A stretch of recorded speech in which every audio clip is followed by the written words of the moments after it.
Hello everyone, welcome to the Yarnflakes podcast, episode 21. My name is Audrey and this is a podcast about knitting, weaving and other kind of fiber crafts. Welcome back. It has been 3 weeks? 4 weeks? 3 weeks I think, since I last podcasted. We should now be back to a normal schedule, that is weekly podcast. I hope you all had a lovely summer. I did. And yeah, this is going to be quite a full-packed episode because even though I was working during those 3 weeks, I got a lot done and I have a lot of finished objects to show you, which I'm very happy about, even though none of those is a sweater, and as you will see, I am in sweater mode. I have lots of knitting, a little bit of weaving and cross stitch as well this week to show you. So I think we should get started. I first want to make a little announcement, and I think I should just do it at the beginning of the episode so that we kind of get on with the rest of the content. But I am very proud to announce that I released my first design on Ravelry. You will find the link below, and if you watched the previous episodes you will know that what I'm talking about is a pair of socks. Now let me get through kind of what I had in mind for this design. I was thinking about cuff and cuff structures, and I've never seen, basically it all comes down to a round rib. Sometimes you have picot edges, sometimes you have rolls for ankle socks, but as far as structure and shapes goes, I've only seen round things. And I was picturing, I'm just going to show you so you understand, I was picturing this basically like a soft scooped opening to the outside of the leg that will peek out of your shoes, boots, if you're wearing boots, for example. And yeah, so that's what I came up with. A pair of socks which has on the outside this opened triangle, reversed triangle, yeah, like a V. So when you wear it, and I will insert pictures of the design pictures that I took for it so you can see how it stretches on the leg. It just makes this really nice delicate detail. It's quite it's very feminine and romantic like, which is, yeah, I guess something I was going for something delicate, so that's how it ended up looking like. And so the rest of the design is quite simple, straightforward. The focus is really this cuff structure. That's what I didn't see, that's what I wanted, so that's what I kind of wanted to bring. It's just a simple line here that kind of complements that opening because it peeps out just following that point to one side, and in the front and inside of the cuff it's an eyelet and pulling basically pattern that you can see here that makes kind of a zigzagging pattern. So it's a very customizable pattern. Since the main focus is really this outside part, you could very much do like a vanilla sock and just have that cuff opening. You could keep the line, and like I've wanted as well to play with some cables to kind of bring back this line here. This could be a possibility. And yeah, this is my first sock design, and it's available on Ravelry from now, today, Monday. So yeah, let me know what you guys think. I'd be thrilled to have some comments on it, what you think about these socks. And yes, I hope you like them as much as I do. It's it's a really simple pattern to work. I had to play a little bit with the fabric construction at the start, basically, so that it would stretch nicely and stay flattering on your leg, basically. I've included the math for a 56, 60, 64 and 68 stitch count. So this should accommodate everyone, even if you usually use a 62 stitch count. For this, you might want more negatives than usually, because you need this not to be saggy, basically, because if it does, it won't have that nice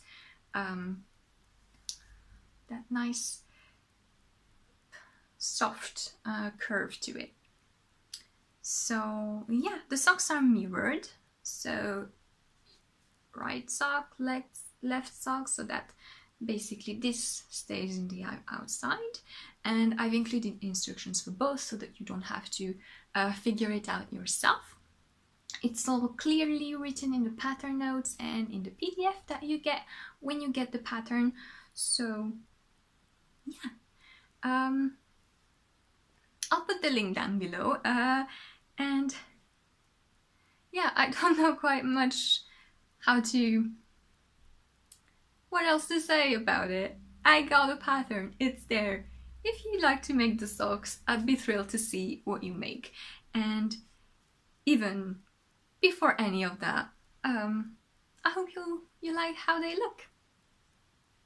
The yarn I talked about in my previous episode, it's a hand-dyed yarn that I dyed myself. It's simple blue with a lot of tonal variations. And as far as typical construction goes, I've included instructions for a German short row heel, but you can obviously use the fish lip kiss heel, a heel flap and gusset as well, which just fit really nicely. Since the back of the sock is stockinette anyway, you don't have to fiddle much with the pattern to accommodate your preferred heel. And the toe is a wedge toe, but obviously round toe, square toe. I've seen the whirlwind toe, which looks really fun.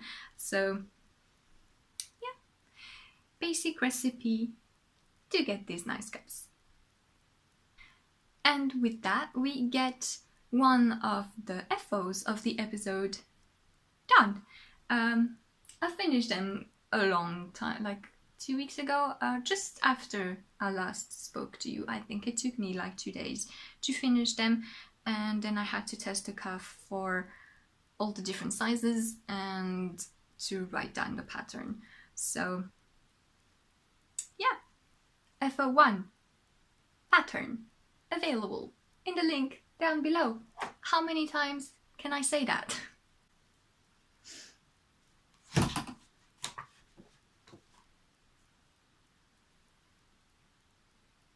Should I stay with socks? I think we should stay with socks. I have 2 other socks FO. Woo woo. If you remember, I was knitting the... Let me show you the pretty version of it. I was knitting the Color Your World socks by Ellie from the Skein the Knit podcast, and I guess the Skein the Knit's patterns. And I finished them. I don't remember if I had one finished last time I podcasted, but I have the pair now. And this went down quite a up and down route. The first one I made is all nice and fits. And then I made the second one. And when I finished it, it didn't fit. I could just not pass it over my heel. It was too small. And these are colorwork socks. They took a while. They're my first. And so I did not want to start over, to undo all the ends, to get like a ton of little bits of yarn and start over. I really didn't want to do that. So I kind of gave up and went like, okay, I need to be good with something that I did, that is pretty, but it's not perfect and it's not going to work. I need to be okay with it. So for a week I said, okay, they will be like Christmas small stockings, I don't know, decor stuff, because they're really pretty. The pattern is beautiful. I really like my choice of colors. It's just I've used Wool but Söckli. It's a German brand of yarn that is a 75-25% wool nylon. It's a woolly wool, so that's nice for color work. And yeah, I've used white, some denim blue and some apple green, and I really like how they play together. So my idea was, okay, there'll be decor, Christmas stuff to put, I don't know, chocolate in them, things like that. And for a week I kept thinking about it and was like, because I really like them. I love making them. It was a process, so I didn't want to start one complete sock again. But I thought eventually that's a lot of work. It's a shame not being able to wear them. So in the end, a couple of days ago, I decided, okay, I'm gonna rip back until where I think I got the tension really wrong and made it too small. And it turned out I only had to rip until here, basically. Because what made it really impossible for me to get it on my foot was really the top section, where I don't know what I did when I was being really aware of my tension, and I will talk in a minute about how I handled the color work.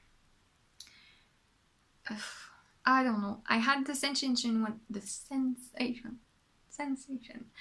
I was doing it that I was tighter, but I believe I already talked about it. I do something wrong knowingly, but I don't know, I'm pushing my luck, my bad luck, because I know it's not going to work, but I still do it. Gotta stop doing that. So yeah, my tension at the top was horrible, way too tight, couldn't get that around my heel. So I only ripped out basically this last motif, reknit it in a day, and now it fits. It's still a bit too small around here. It stretches, but at least they go over my foot, and I didn't do a pair of socks for nothing.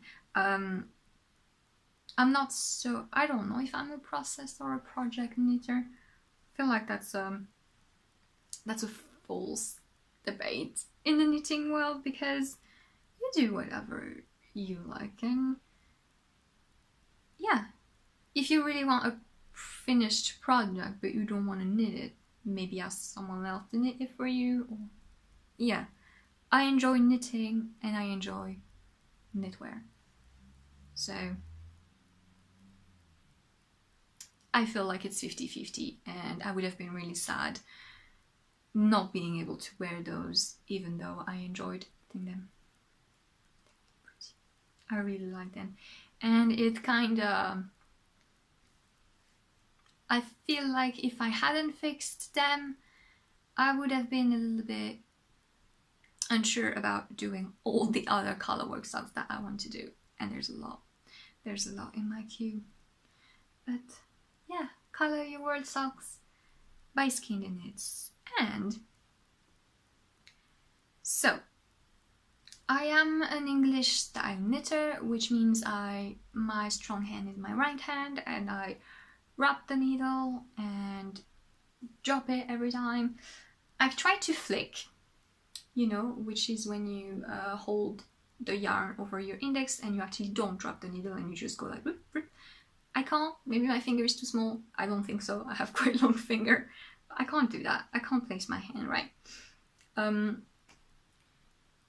And doing color work, I tried to have the two strands on my finger, I've seen a lot of people do it like this, even without yarn guides, you know, where you can have one color here, one color here. That doesn't work for me because eventually the two strands just come together and get twisted and thing, and so it was a little bit fussy, so I didn't like that. And when I was knitting those at the time, I sound like it's like years ago, no, 2 weeks ago, I tried holding it in my left hand so that I would have the two colors. No. No way I could get the continental tension right. It's just, I guess handling the color work in sock knitting and trying to learn how to knit with my left hand was a bad idea from the start. So I figured something weird out.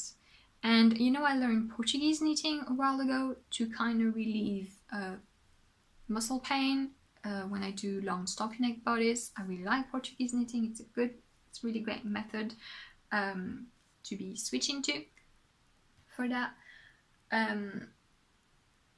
But if you want to do, I'm curious about real color work in Portuguese knitting, but you really need the pins, I feel, because you need to have the two pins attached to you and pass the two colors into it. And I guess I could just make pins, but too lazy for that. So what I did is actually a mixture of Portuguese knitting with my main color and English style with my second color. So I was like this with one color wrapped around my my neck and holding it with my I was actually holding it with my middle finger, and English styling with the second colors, the secondary color. So I was still having the two yarns on my right hand, but the fact that I was Portuguese knitting one made the tension enough so that they wouldn't twist. And that worked quite well, I must say. It was fast. The yarn, there's no way the yarn could get twisted up. You're always wrapping them the same way. It was a really good method, and I think I'm gonna keep it in mind for future colorwork projects because it really was conclusive. I don't know if anybody else does that. I've talked about it on Instagram, and yeah, I wonder if anybody does that kind of mix for colorwork. Let me know if you understood what I meant. I don't have a colorwork project on the go right now well, I do, but I'm not in the colorwork part yet. You will see. To kind of explain, but I think you got what I meant. Just one yarn Portuguese, one yarn English, and that worked nicely. So these are knit toe up. Talking a lot about these, but I have a lot to say. And it is toe up, and it went better than my first toe up socks. I didn't like knitting the first toe up socks that I made, which were only the second socks I ever made. Already said that next week, repeating myself. Yeah, but since there's a 3 weeks delay in between, I feel like you guys won't mind that much that I'm like a broken record. This time it went a little bit better. The toe wasn't as fiddly. I guess I got more used to it. And I did another stretching bind off. The first time I tried Jenny's surprisingly stretchy bind off, which is the one where you do yarn over. Hated it. It's just I don't like rib. I hate binding off rib.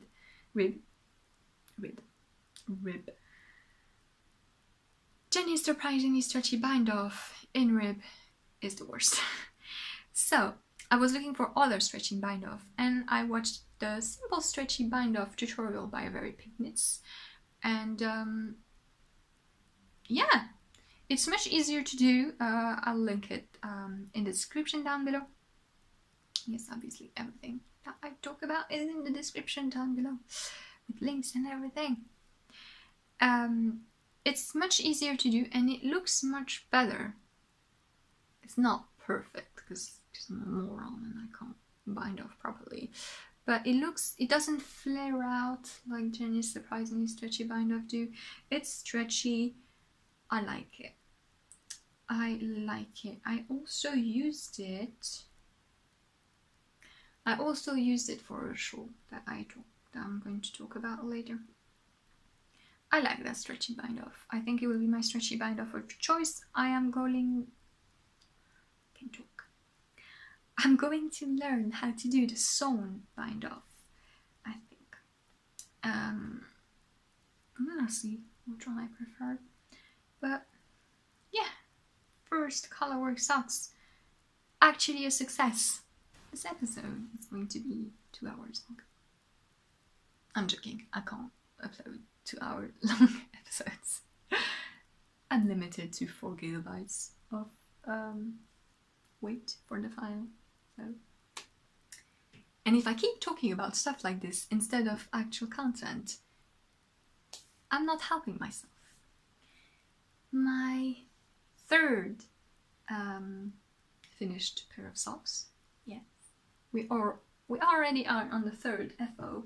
It's something you haven't seen before and something I just whipped out this week because after this I wanted something not simple. I mean, something that I knew was simple enough so that I could easily make something that I would be really happy with, but just not simple vanilla socks. So I did jelly rolls. Oh my god, the color is so it's looking crazy. Yeah, it's not as neon. It's a little bit darker than this, but it's still pretty crazy color. So the jelly rolls socks by Orange Knits. Yes. It's a very popular sock pattern. You've probably seen them all the time. And so they're short ankle socks. And what is fun about them is this rolls. You basically just need stockinette, so it rolls, and you make 2 of them so that you have this really fun bumpy rolly cuff. They also have like a pattern here, which is a rib. It's a colorwork rib. Got a heel flap and gusset, which reminded me of how much I actually like heel flap and gusset. I love the fit of it. I love making it. I think it's a really interesting construction. And I made these. They're slightly too big. One too small, the other too big. I guess I was kind of trying to be contradictory. That doesn't mean anything. Forget it. I was trying to translate a French expression. Doesn't work. So they're really comfy. Really comfy socks. The yarns are used. So this one, you use 2 colors. You could use 1. I used 2, like the pattern says, because I wanted something fun. This is Pink Orchid by Knit Cosmic Strings, which was in my Find Your Fade. And this is Dragon Fruit by Marianne Yarn, which I already made a full length pair of socks with. And I thought, surprisingly enough, they go quite well together. Completely nuts colored pair of socks, but you know, you gotta have the nuts color from time to time. As much as I like grey and soft textures and stuff like that, sometimes crazy colors is what makes me happy. So it makes me happy. So I did it. Really, really easy pattern. Super fun to do. I have the How I Roll socks as well that I'm going to make next, I think. And this is more like a fading texture rather than true color structure. Yay! I still have 2 more finished objects. And they're shawls. So, the first one, you will know what it is if you follow me on Instagram, because I've already posted pictures of it there, and this is way too big for me to be able to show it. It's my saturate shawl. Oh my god. Okay. Okay, I'm gonna step back to try and show you how big it actually is. Can't even fit in the frame, even if I go back, all the way back in my shoebox room. You can see it's bigger than my wingspan. It's so big. So it's a half pie shape. Apparently that's not math correct, but never mind. It's a half circle. And yeah, it has a fringe, which is, to be honest, is why I first wanted to make it, because I wanted a shawl with fringe. I didn't quite like the Stephen West has a fringe shawl as well, and I didn't quite like it, but I really liked the gradient on this one, the fade, to use a trendy word. So this was long, and I don't think I'm going to make a shawl that big in a while. I need to knit some Christmas shawls, but I don't think they'll be as big as this. Back into frame, because nobody really wants to talk to me under my neck, basically. So yeah, really big to make. I was so happy when I got to the border. The border is super fun to knit. So you basically make this shape, and then you switch up sides and you knit along the edge this really fun border, where you then attach the fringe. And the fringe took me 4 hours to make. I did it in one morning. It took a while. I stole... She's Dank Fiber on Instagram and Ravelry, and she had posted a picture of how she handled the fringe. So if you look at her Ravelry project page, Dank Fiber again, she breaks down how she did the gradient for the fringe, which I looked as well, because you could do it randomly, but I'm not very OCD. I'm a little bit OCD, and I figured having proper math worked gradient would be good. So yeah, basically what you do is you have one color of fringe, and when you fade into the next color, since every fringe is 7 strands, for me, you can do it however thick as you want. I didn't want a super thick fringe because the shawl is already quite heavy, and I kind of like wiggling like this. But what I did is like I did two knots of 6 of first color plus 1 of second color, and then 2 knots of 5 of one color plus 2 of second color, etc., etc., until reaching a point where it's 3, 4, and then 4, 3, etc. Make a gradient with yarn, basically, and you calculate so that it's even all the time.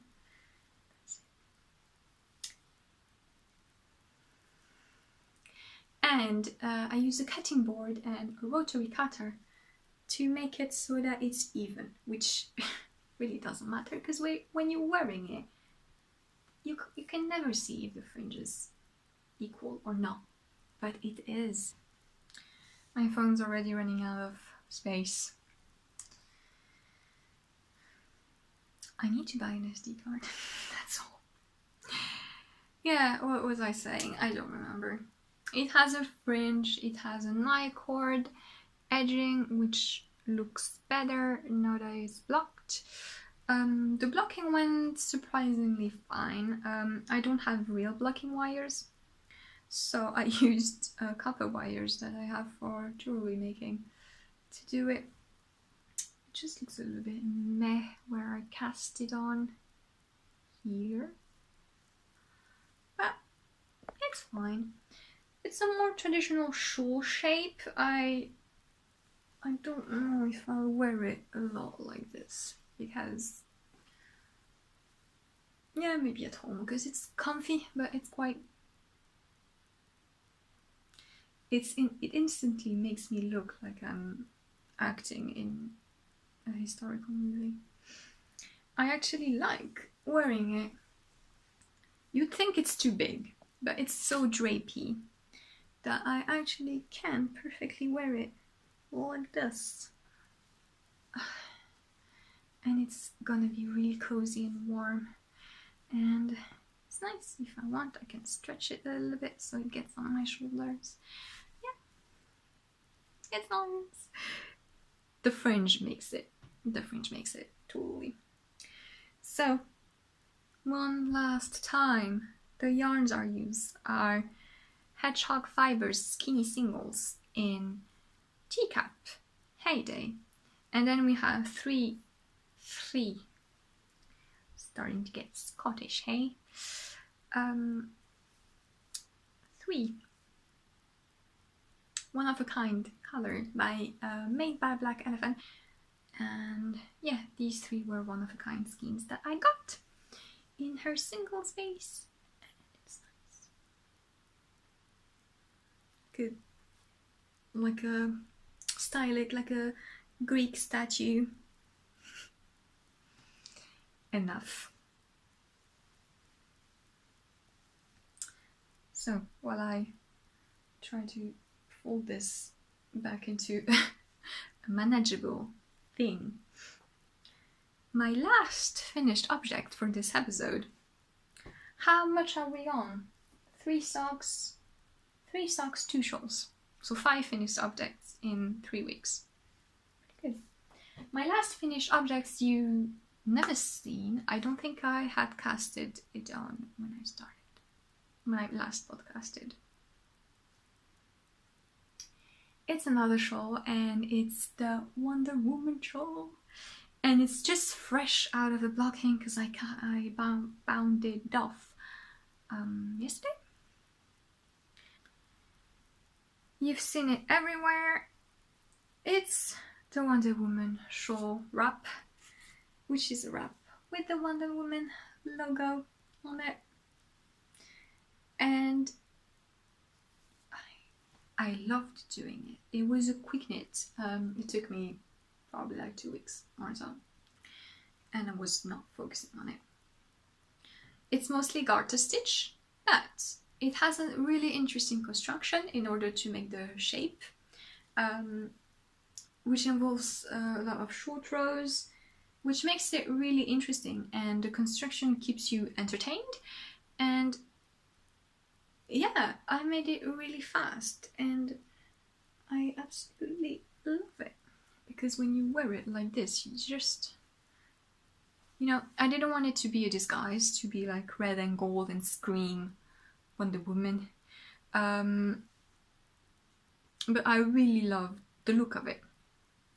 So I'm super glad I did it, and I've used Drops Flora, which, let me tell you, I loved working with it.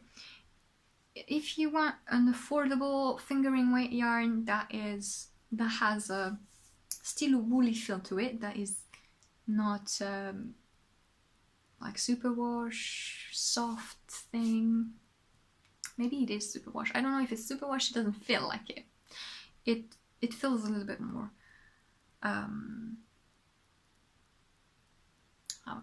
what's the word that I'm looking for?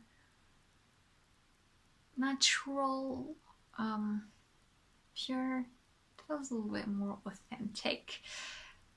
It's really pleasant to work with. It's 65% wool, 35% alpaca, and it's a really great texture to work with. It comes in a lot of beautiful color. I love this amethyst, lilac-y, grey purpley color. I really do. This light grey here.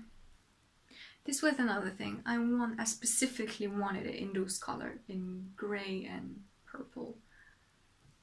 And I just think they played really well together. They're higher contrast than I would thought. But it's still, when you're wearing it, it's still, it's still a very subtle accessory. And it's woolier than any of my other shawls. It's not extremely thick, so it's not going to be super warm, but it's still really comfortable and cozy. And I need to cut the ends that I haven't that I've woven them in, but they're just not cut after blocking. It was super fun to mend. I highly recommend it. There's a smaller version if you want to do it for the kids, and crochet version as well. But the knit version, I highly recommend it. It's a free pattern. Why? But it's a free pattern on Ravelry. And the construction is super interesting. And it's really easy. It's entertaining. You can play with so many colors if you don't want to look like you're disguised, which was my case. And it's still quite long, but it's not super deep, so it's wearable. And I'm really pleased with it. And with that, finally finished talking about my finished objects. Yeah, 5 finished objects, guys. It's nice, isn't it?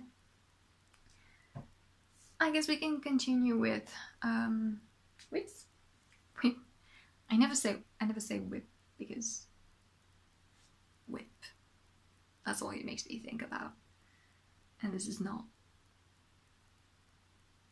Oh, I don't want to talk about whips. Work in progress.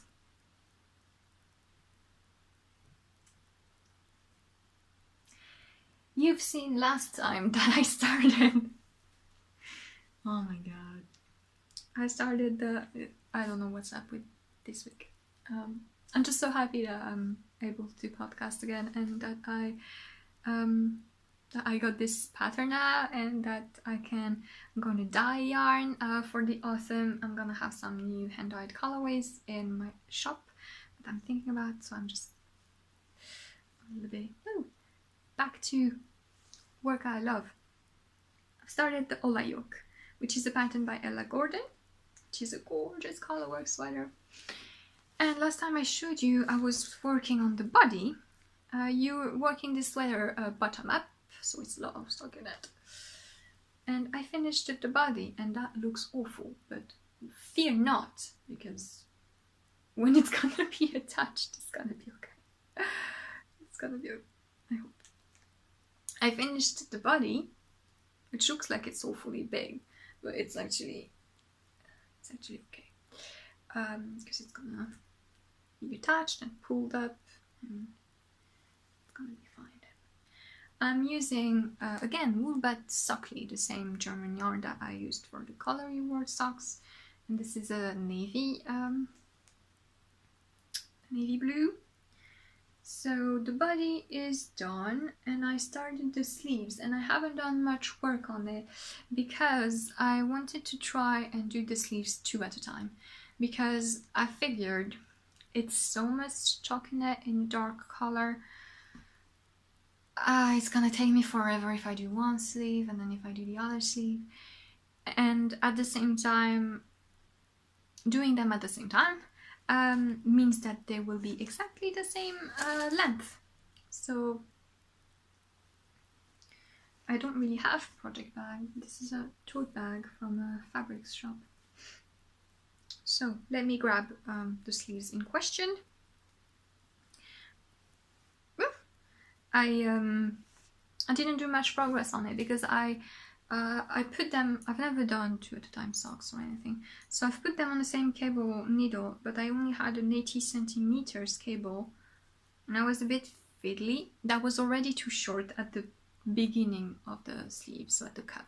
So I figured, I'm gonna increase And in the end, the 80 centimeters cable, it's just not gonna do it. So I ordered new needles with the 100 centimeters cable. I could have gone with the 150 centimeters, but I didn't find it in an affordable brand, which is not Haya.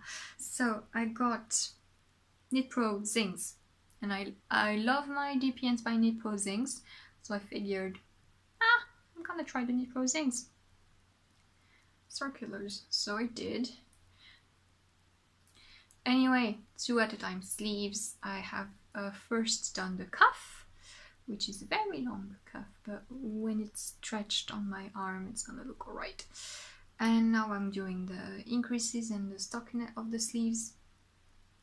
So like I said, I've had to wait for the needles, and it's 3 millimeters, the green ones, and I got them the day before yesterday, so I put everything into place, and now I just need to work on them and to watch them go up.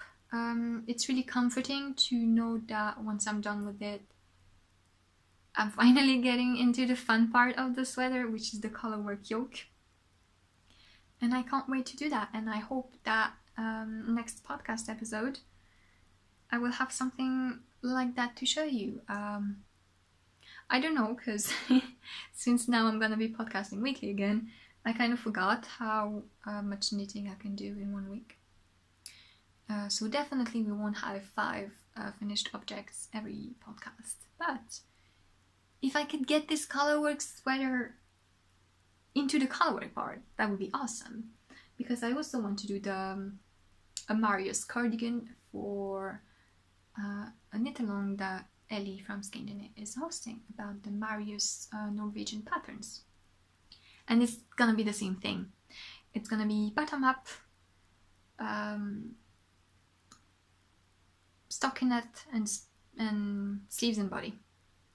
But it's sport weight, so it should be a little bit faster.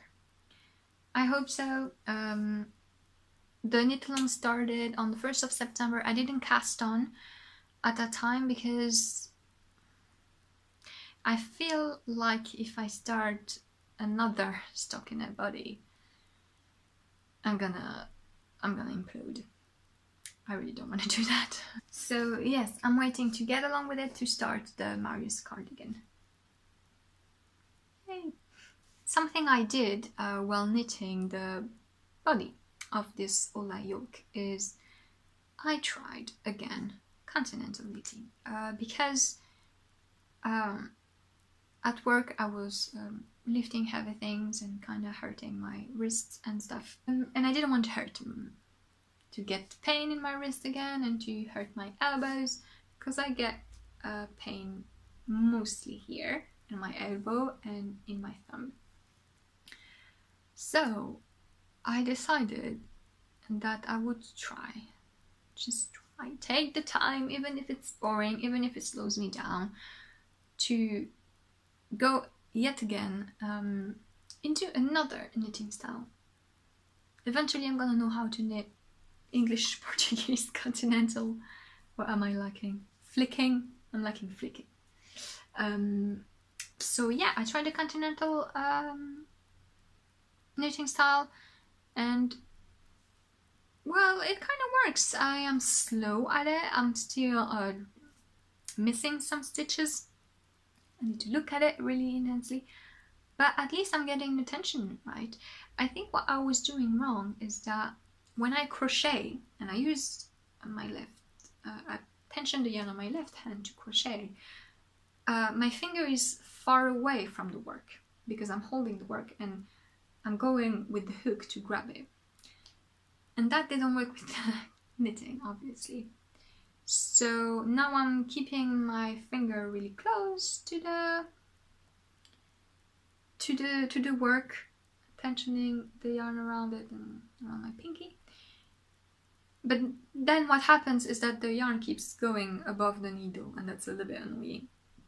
But I just need to get a movement right and get the hang of it, and hopefully I will be able to knit continental rather fast, or at least as fast as I do English style. I have had some tensioning issues, even though I'm able to tension the yarn, it's still quite loose sometimes. So it makes really loose stitches compared to the rest of the work. But I was able to fix that easily, and if I am aware of it, it doesn't happen. So yeah, that's what I did with the body of that sweater, and at least it kept me entertained while I was doing it. Yeah, I really think it's nice to try different knitting styles, especially if you experience some pain when you're knitting. I can't think of any other solution rather than switching your method if you don't want to stop knitting and to considerably lower your knitting time. Because really, I was knitting English style and starting to get pain in my elbow and in my hands, and then I switched in continental or Portuguese, and I didn't feel anything anymore, because you really don't do the same movements, and it makes a really big difference. So I encourage you, if you have any trouble knitting, whatever style you're knitting, try a different one and see if learning it is worth it, to be able to keep enjoying your knitting time. I've got done a pair of socks for my boyfriend that I'm going to send off to him. It's going to be part of a Christmas present. He knows, so it's not a secret, but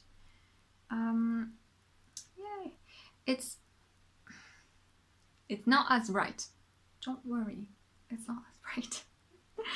It's self-striping sock yarn, again by Woll, still that German brand.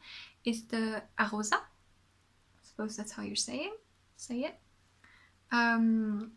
Yarn, and it comes in all these really beautiful colors that don't want to arrive because it's just brown. It's uneven stripes, which is fine for me. I find it fun. It's just that you look at it and then I keep knitting and I'm like, please, enough brown, please. And I could just cut it, but I'm too lazy. I think I'm almost done with the brown, and I'm gonna get into the nice green olive yellow. I'm gonna make them quite long, so I have like really long, nice striped socks for the winter. And yeah, I'm knitting them on 9-inch. They're actually not 9-inch because they're Addies, and they're 25 centimeters. And I just noticed, actually, like I got needles and I've never actually looked at them. I got them because I knew I would need 2.5 millimeter needles for my boyfriend, because I can knit him socks on a 60 stitch count at 2.5 millimeter. Which is great. So I got Addie small circulars and in 2.5 millimeter, and they only come in 25 centimeter synchron. So I think that's 12-inch and not 9. One needle is much shorter than the other. I don't know why. I think it's for ergonomic reasons, so that you get as much cable length as possible, but you still have a better grip on one of the needle, even though for some reason I think this should be here and I got it wrong. Do you think the long needle should be on my right? Actually it shouldn't if I was knitting continental. That makes more sense. No, actually it doesn't. Yeah, I can't wait to get to more exciting colors. Yeah, and I hope that I will have them done fast, because I have about a gazillion Christmas present knitting to do, and you will start seeing them popping soon, next week, I hope. Because I finished my shawls, so I don't have any shawl needles, and I have shawl to knit as gifts. I have a now stitch marker, which which is really nice and which doesn't want to focus. My last knitting work in progress is actually not cast on yet. It's the Peony Top by Verena Kors, that's her name, which is the Wool Club. And she started showing that top at the beginning of the summer, and I was like, yes, please release it, please release it. And she released it now.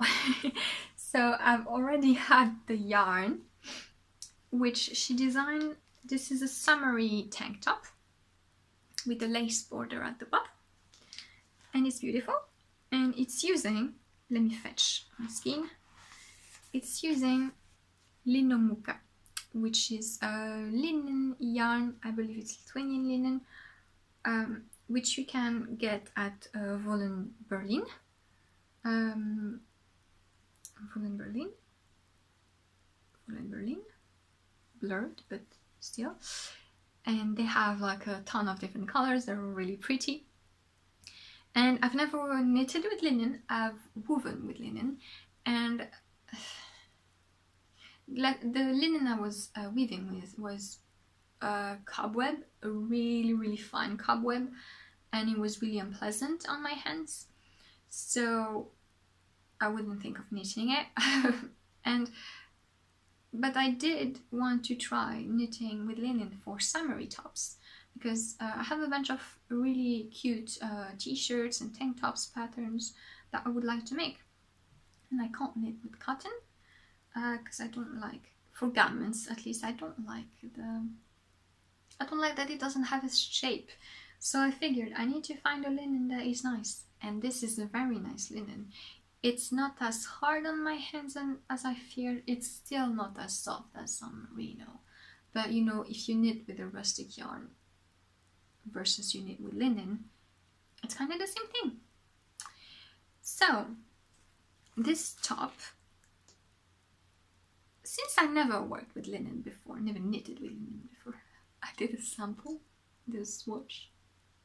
What podcast is this? Oh my god, you're doing swatch. Why? Well, I'll tell you why. You have to hold the yarn double, the linen double, and yeah, and it requires a 26.5 stitch per 10 centimeters. And I wasn't sure of the fabric I was going to get with that. I don't want it to be see-through as much as possible. And I know linen will bloom with time and I will get better and better, but I still wanted a dense enough fabric from the start.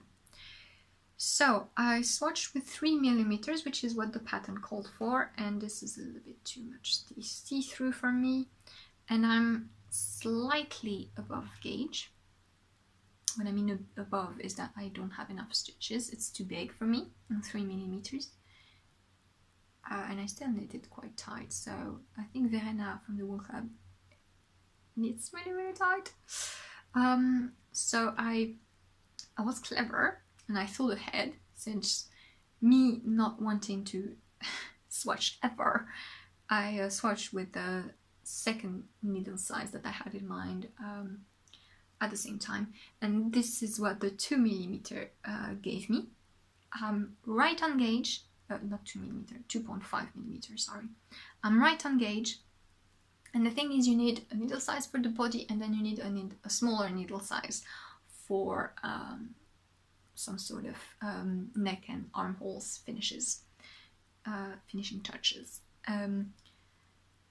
So yeah, I was a bit concerned that I would need to do the whole top in 2mm, and then I would need to buy like 1.5mm, which is probably like a toothpick and it's probably breaking so easily, but I'm glad, because this is 2.5mm. It's still a little bit see-through, but yeah, with several washes I hope it's going to look good. The fabric looks nice. It's like really drapey. I'm on gauge, so I'm gonna knit it with 2.5mm, and I'm gonna knit the second size because you need some positive ease for it to be like flowy and nice. So yes, I'm the girl that knits heavy shawls and woolen sweater in the summer, and comes September I start to knit with linen. Start to knit linen tops. I'll have them for the summer and next summer, and we don't get really cold until November, so I figure I can still wear a linen top and a jacket, a cardigan on top of it. But I really want to cast this on. I will soon enough. I should have enough yarn. I have 5 skeins and my size calls for only 4. So I should be good. And I cannot wait to show this to you. This is the colorway, by the way. This is the grass green, if you're looking for this particular shade of green, which is gorgeous. They have so many beautiful colors. So many. So many. And I'll talk about it maybe next time, but I'm kind of on a linen craze, and I got other types of Lithuanian linen from Etsy that I plan on making t-shirts with it. We'll see. So much dream knitting, so little time. We are done with the knitting content. I have a little bit of weaving. If you remember, I was making a toiletry pouch for my sister and I finished it. It was for her birthday, so now her birthday has passed and she has it, but I took some pictures that I'm going to insert here to show you. So I've woven this centerpiece that you can see, and then I've sewn it onto a black canvas, and I've put a zipper on it and a lining and everything. The weaving process was normal, fast as usual. The sewing process. I need to admit that I really dislike sewing bags. It's such a small thing. It's fiddly, and if you get it wrong, it's wrong, and it looks wrong. It looks wonky, and you can just throw it away. Yeah, I don't like sewing bags. But I like weaving for bags, so I'll have to make a compromise at some point between the two. Yeah, guys, I have one last thing to show you, and that is my cross-stitch project. I am cross-stitching this pattern by the World in Stitches, and you haven't seen it in a while because cross-stitch is so slow. And this is this fox, beautiful folk-inspired fox pattern. And I'm almost done with the circle. I've committed to putting all the black in the piece, so doing the circle, and then I'm gonna have to do the body of the fox. It has such a nice little belly, this one. Yeah, it looks so beautiful. I really love doing cross stitch. It's a great change, it's relaxing, and yeah, it's just different, and the color play is really fun and interesting. And I keep looking at a bunch of different patterns on Ravelry, so I really need to do some on Ravelry, on Etsy. Yeah, there's a lot of really fun cross-stitch pattern on Etsy that are modern, subtle, really a little bit more my style, rather than the samples with the letters and the one with the jokes, or the one with the kitchen things. I don't like that so much. This kind of things I really like, and there's a ton of really fun cross-stitch patterns on Etsy. And I already have 2 others that I want to make, so I can't wait. I can't wait to have it done. And I say that every time I show it to you. This is my back. This is my first cross stitch ever, so please be kind. It's okay, at least it's not messy. But yeah, the front is much more pleasant to look at. I can't wait to pop in the bits of green and purple that are gonna be all around here. Yeah. that is it for all the making content, guys. I have one last section of the podcast, which is what's hanging there to look pretty, which is kind of a stash showing dream knitting thing. So yeah, I'll just go and pick those up and show them to you. This is the only sweater quantity of hand-dyed yarn that I have. Well, I have another one, which is Malabrigo, but it's from my mom. So this is the only sweater quantity of hand-dyed yarn that I have for me. I did the So Faded sweater, but it was like a bunch of different yarns. But this, I got this from a Knit Away. I'm gonna show you her tag, Knit Away. And it's in her 4-ply sock fingering base, which is 75% super wash merino, 25% nylon, 425 meters per 100 grams, and it's the Sea Spray colorway. And look at that. I love blue. Blue with teal and rust is my favorite color. And I figured this would make a really nice sweater. You know, subtle enough, but interesting to knit because it's still speckled and thing. And I actually have a sweater in mind. It's the Messaline. Why do I have Messaline in mind? It's the Bristol Ivy pattern. I'll put the name here and a picture of it so you can see. It's a simple positivity sweater with some texture chevron on it. And I figured that this would be subtle enough that it wouldn't eat the texture. And I kind of want to make it cropped. Yeah. A Knit Away on Etsy, she has really beautiful yarn. I have a bunch of skeins from her. And when I saw that she had this, which is just the perfect color for me, I thought, yay, sweater. Voila. I've been thinking of adding a bunch of different segments to the podcast. Maybe something about books, but this week's episode is long enough, guys. I don't even know if I'm going to be able to fit it in one go or if I'll have to do 2 parts. I'll see. You'll know if you're watching this how I ended up doing it. So I'll keep that for next week. New things, new podcasting segments. Yeah. This is the end. I have to stop talking. No need to look for any words. Besides, thank you so much for watching. I hope you enjoyed the episode. I hope you enjoyed the plethora of knitting that I just thrown at you and that it wasn't too overwhelming. Thank you to everybody who joined the channel recently. We have 200 subscribers. What? Thank you so much. I will see you next time. Have a lovely day, night and week. Bye bye.